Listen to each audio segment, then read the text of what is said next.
Hi అండి, అందరికీ నమస్తే. ఈరోజు ఒక మంచి ఆయుర్వేదం మొక్కతో మీ ముందుకు వచ్చేసానండి. ఈ ఆకుని కుప్పింటాకు అంటారండి. కొన్ని ప్రాంతాల్లో పిప్పింటాకు అని కూడా పిలుస్తారు.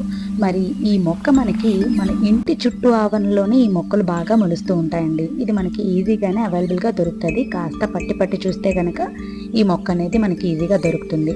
మరి ఈ మొక్క ఆయుర్వేద ప్రయోజనాలు ఏంటో మనం తెలుసుకుందాం. ఇది చర్మ సంబంధిత సమస్యల్ని చాలా చక్కగా తగ్గిస్తుందండి. ఆ తర్వాత దంత సమస్యలు అలానే చెవిపోటు సమస్యలను కూడా ఈజీగా తగ్గిస్తుందండి. చాలా మంది పుండ్లు, గాయాలు, గజ్జి, తామర, సోరియాసిస్ వంటి చర్మ సంబంధిత సమస్యలతో బాధపడుతూ ఉంటారు కదా. అలాంటి వాళ్ళకి ఈ కుప్పింటాకు మంచి ఔషధం అని చెప్పొచ్చండి. మరి ఈ కుప్పింటాకును ఏ విధంగా వాడుకోవాలో తెలుసుకుందామండి.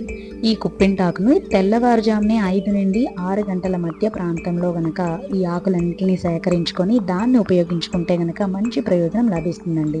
ఈ ఆకులన్నింటినీ ఒక దగ్గర సేకరించి ఒక కల్వం మీద వేసుకొని చక్కగా ఇలా మెత్తగా పేస్ట్ చేసుకొని ఎక్కడైతే మనకి సమస్య అనేది ఉంటుందో ఆ ప్రాంతంలో మనకి ఈ పేస్ట్ని మనం అప్లై చేసుకుంటే గనక మనకి ఒక 2-3 సార్లకి చక్కగా ఈజీగా నయమైపోతుందండి. చాలా మంది మొటిమలతో బాధపడుతుంటారు కదా, అలాంటి వాళ్ళకి ఇదే ఆకులో కాస్త నిమ్మకాయ ఉప్పుని వేసి చక్కగా మెత్తగా పేస్ట్ చేసుకొని అప్లై చేసుకుంటే కనుక మొటిమలన్నీ చక్కగా నయమైపోతాయి.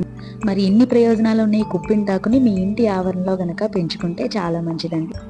మరి నా వీడియో గనుక మీకు నచ్చినట్లయితే please like, share and subscribe my channel. Thank you.